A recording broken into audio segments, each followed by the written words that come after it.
Dear aspirant और dear student, बहुत बहुत स्वागत है मेरे अपने यूट्यूब चैनल पे। आज हम एक ऐसे विषय की बात करते हैं जिससे यूपीएससी के साथ ही साथ अन्य पीएससी और अदर एग्ज़ामों में प्रारंभिक परीक्षा के साथ ही साथ मुख्य परीक्षा से काफ़ी प्रश्न पुटअप किए जाते हैं, काफ़ी प्रश्न आते हैं। आज वो हमारा विषय है स्टार या हमारा विषय है तारा। बचपन में अगर हम बात करें तो हम जब अपनी ग्रैंड मदर या अपनी मदर के साथ खुले आकाश को जब हम देखते रहे हैं रात में, तो हमें वो स्टार दिखाई देते हैं। आइए हम उन स्टारों के रहस्य के बारे में जानने की कोशिश करें कि कैसे एक स्टार जन्म लेता है और कैसे एक स्टार अपने विकास करता है तथा कैसे एक तारा अपने अंत को प्राप्त कर लेता है।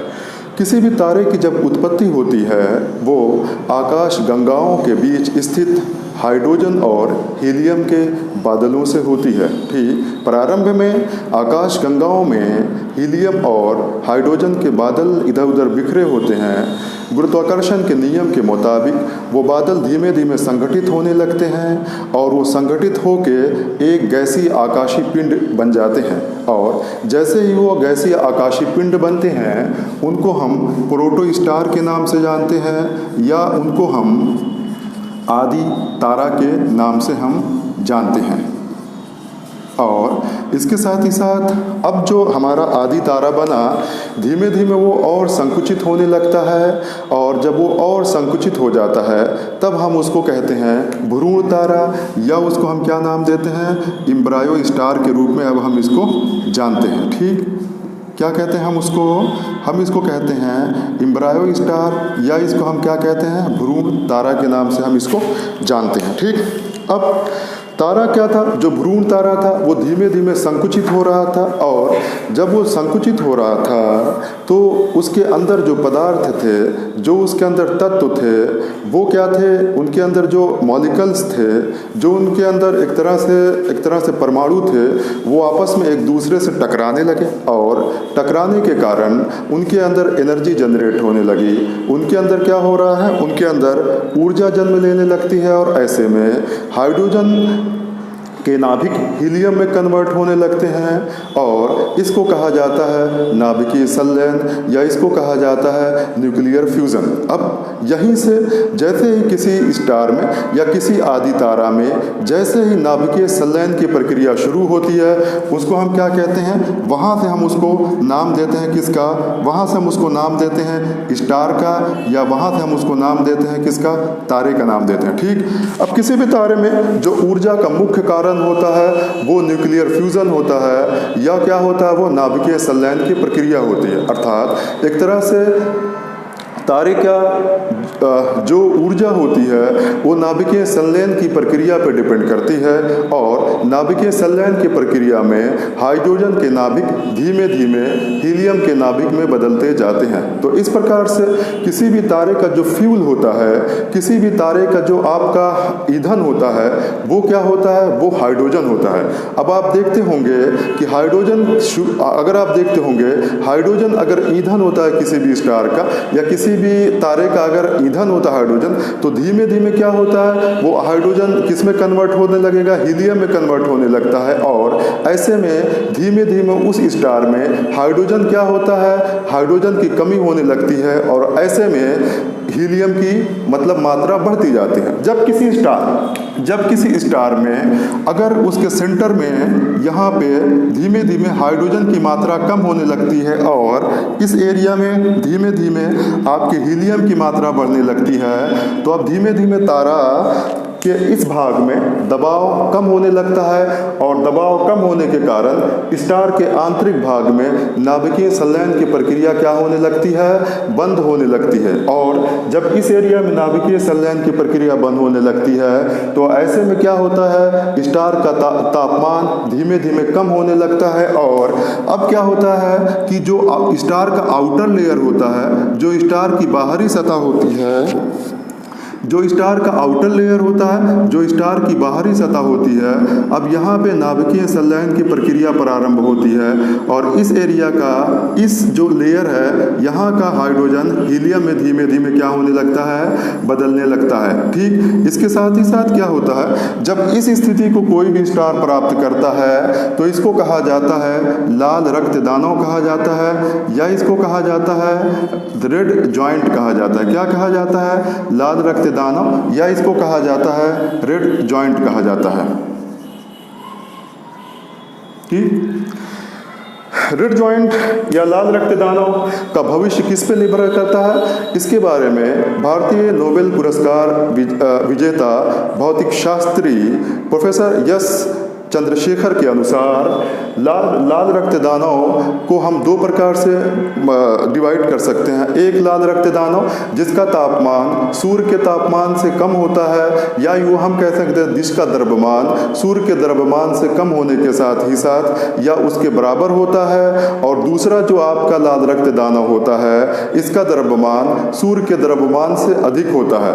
पहली कंडीशन में क्या होता है और दूसरी कंडीशन में क्या होता है, यहाँ पे हम बताने की कोशिश करते हैं। ठीक, इस प्रकार से अगर किसी लाल रक्त दानव का तापमान सूर्य से कम होता है, या उसका द्रव्यमान सूर्य से कम होता है, या सूर्य के बराबर होता है, तो लाल रक्त दानव किस में कन्वर्ट होता है, ये लाल रक्त दानव व्हाइट डॉर्फ में कन्वर्ट हो जाता है या श्वेत वामन में बदल जाता है। किस में बदलता है, श्वेत वामन स्टार में बदल जाता है या व्हाइट डॉर्फ में बदल जाता है। और अगर मान लीजिए लाल रक्त दानव का द्रव्यमान सूर्य के द्रव्यमान से अधिक होता है तो ये किस में बदलता है, ये सुपरनोवा विस्फोट में बदल जाता है। किस में बदलता है, सुपरनोवा विस्फोट में बदल जाता है। ठीक, अब हमने ये देखा कि लाल रक्त दानव था किस में कन्वर्ट हुआ, व्हाइट डॉर्फ में कन्वर्ट हुआ या सुपरनोवा विस्फोट में कन्वर्ट हुआ। व्हाइट डॉर्फ क्या होता है, जब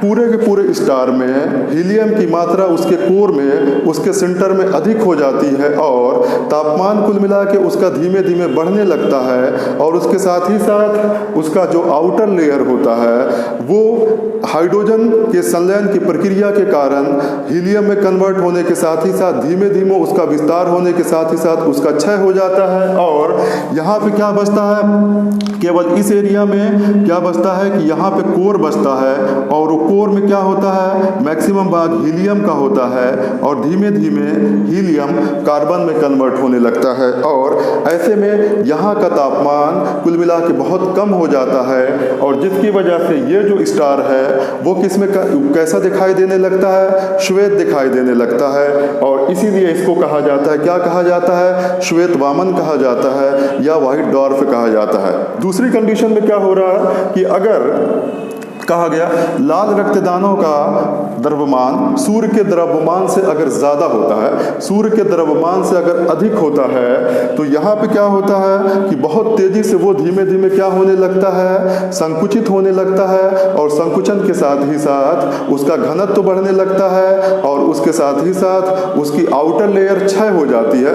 आउटर लेयर ख़त्म हो जाती है, और यहाँ पे केवल बीच का जो कोर बचता है और कोर का जो घनत्व होता है वो धीमे धीमे बहुत ही ज़्यादा हो जाता है, और कोर में आपका हीलियम नामक गैस, हीलियम नामक तत्व बचता है, और अत्यधिक संकुचन के कारण, अत्यधिक संकुचन के कारण ये धीमे धीमे हीलियम प्रारंभ में किस में कन्वर्ट होता है, प्रारंभ में ये आपका कार्बन में कन्वर्ट होता है, और फिर कार्बन धीमे धीमे किस में कन्वर्ट होने लगता है, लोहा में कन्वर्ट होता है। अब जिसके बाद जब ये लोहा में कन्वर्ट हो जाता है तो इसका जो सेंटर होता है उसका घनत्व तो बहुत ही अधिक हो जाता है, और जो इसकी आउटर लेयर होती है ये वाली लेयर हो जाती है, ये कुल मिला के गुरुत्वाकर्षण के नियम के मुताबिक या गुरुत्वाकर्षण के कारण इस पे क्या करती है, यहाँ पे कोलैप्स हो जाती है, यहाँ पे गिर जाती है, जिसकी वजह से एक भयानक एनर्जी क्रिएट होती है। और इसलिए इस पूरे के पूरे क्षेत्र में यहाँ पे जहाँ पे आपका ये सुपरनोवा विस्फोट होता है वहाँ वहाँ पे एक भयानक विस्फोट होता है और उसको ब्रह्मांड का विस्फोट कहते हैं, या उसको सुपरनोवा विस्फोट के नाम से आप जानते हैं।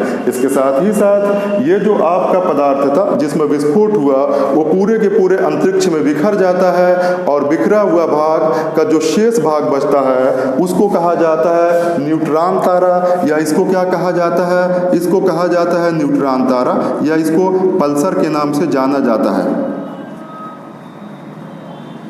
क्या कहा जाता है? न्यूट्रॉन तारा, या आप यूँ कह सकते हैं कि इसको आप पल्सर के नाम से जानते हैं। धीमे धीमे न्यूट्रॉन तारे का क्या होता है, न्यूट्रॉन तारे का घनत्व बहुत ही ज़्यादा होने लगता है, और उसके साथ ही साथ पूरा का पूरा द्रव्यमान एक पिंड पे धीमे धीमे सेंट्रलाइज होने लगता है, और जिसकी वजह से अत्यधिक घनत्व के कारण न्यूट्रॉन तारा धीमे धीमे ब्लैक होल में कन्वर्ट होने लगता है। तो इसलिए हम फिर एक बार बात करते हैं कैसे एक तारे का जन्म हुआ। हमने ये कहा कि प्रारंभ में कोई भी तारा कैसे बनता है। प्रारंभ में कोई भी तारा आकाश गंगाओं में स्थित हाइड्रोजन और हीलियम के बादलों से बनता है, और धीमे धीमे वो बादल संकुचित होने लगते हैं। संकुचित होने का मतलब धीमे धीमे संगठित होने लगते हैं। कैसे संगठित होते हैं? गुरुत्वाकर्षण के नियम के मुताबिक। और जैसे ही एक आकाशीय पिंड बनता है, उस आकाशीय पिंड को हम प्रोटोस्टार कहते हैं, और प्रोटोस्टार जैसे और डेवलप होता है तो उसको हम क्या कहते हैं? भ्रूण स्टार कहते हैं। और जैसे ही जैसे जब वो भ्रूण स्टार होता है, या जिसको हम एम्ब्रायो स्टार या जिसको भ्रूण तारा कहते हैं, अब क्या होता है, अत्यधिक संकुचन के कारण उनके जो मॉलिक्यूल्स होते हैं, यानी उस तारे के जो मॉलिक्यूल्स जो आपके परमाणु होते हैं वो आपस में टकराने लगते हैं, और टकराने की वजह से क्या होता है कि उसमें जो हाइड्रोजन होता है उसमें नाभिकीय संलयन की प्रक्रिया होने लगती है। और यही नाभिकीय संलयन की प्रक्रिया जब किसी भी आदि तारे में होती है तो वहीं से एक तारे का क्या होता है? जन्म होता है। अब अक्सर ये प्रश्न पूछा जाता है कि किसी भी स्टार में एनर्जी का मेन कारण क्या है। किसी भी स्टार में एनर्जी का मुख्य कारण है नाभिकीय संलयन की प्रक्रिया या न्यूक्लियर फ्यूजन का प्रोसेस। और नाभिकीय संलयन की प्रक्रिया में क्या होता है, ध्यान रखिएगा, कई बार ऐसा प्रश्न यूपीएससी के साथ ही साथ पीएससी में पूछा गया है कि नाभिकीय संलयन की प्रक्रिया में क्या घटित होता है। तो ध्यान रखिएगा, यहाँ पे हाइड्रोजन के नाभिक हीलियम में कन्वर्ट होते हैं। एक तरह से ये क्या होता है, इट हाइड्रोजन बम। क्या होता है? एक ये हाइड्रोजन बम होता है। तो किसी भी स्टार में जो एनर्जी का मेन कारण क्या होता है, वहां पे हजारों हाइड्रोजन बमों का लगातार क्या होता है, विस्फोट होता रहता है। इसके साथ ही साथ ये भी बताया गया कि किसी भी स्टार का जो केमिकल स्ट्रक्चर होता है, मीन्स किसी भी स्टार की जो रासायनिक संरचना होती है उसका मैक्सिमम भाग हाइड्रोजन का होता है, और उसके साथ ही साथ हीलियम होती है, तथा साथ ही साथ कुछ और भी गैसें जैसे कार्बन जैसी गैसें होती है।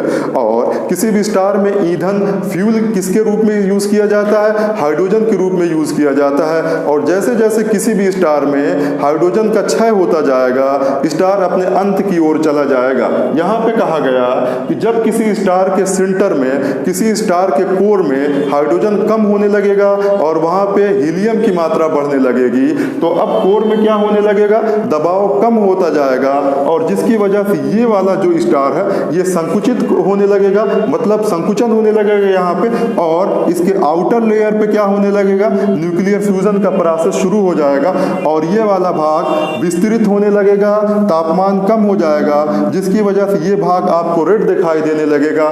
It is called red joint, या इसको आप लाल रक्त दानों के रूप में जानते हैं। हमने ये कहा था कि प्रोफेसर यश चंद्रशेखर के अनुसार अब लाल रक्तदानों का भविष्य किस पे डिपेंड करता है, दो बातों पे डिपेंड करता है। पहली बात क्या है कि उसका जो द्रव्यमान है वो सूर्य के द्रव्यमान से अगर कम है या उसके बराबर है तो ये किस में कन्वर्ट होगा, व्हाइट डॉर्फ में कन्वर्ट होगा, या किस में कन्वर्ट होगा, श्वेत वामन में कन्वर्ट होगा।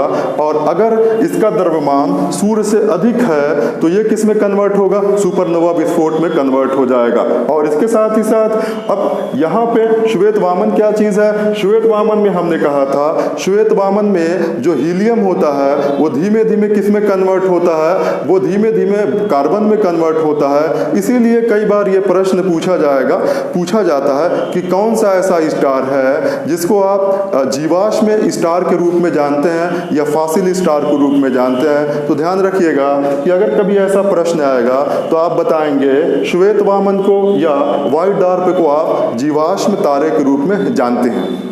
अब यहाँ पे हमने कहा था सुपरनोवा विस्फोट कब होता है, जब तारे के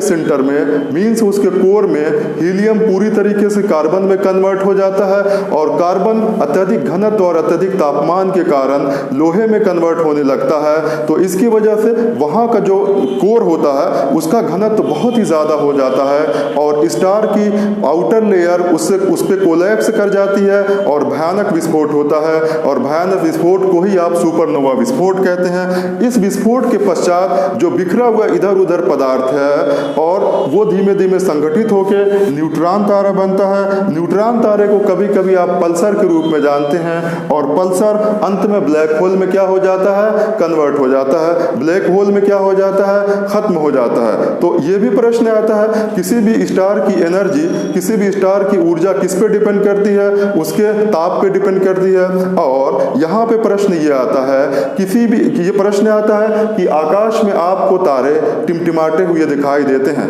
तो ऐसा क्यों है? ऐसा इसलिए है कि जब आप धरातलीय सतह से तारे को देखते हैं तो कभी कभी आपको कुछ तारे टिमटिमाते हुए दिखाई देते हैं।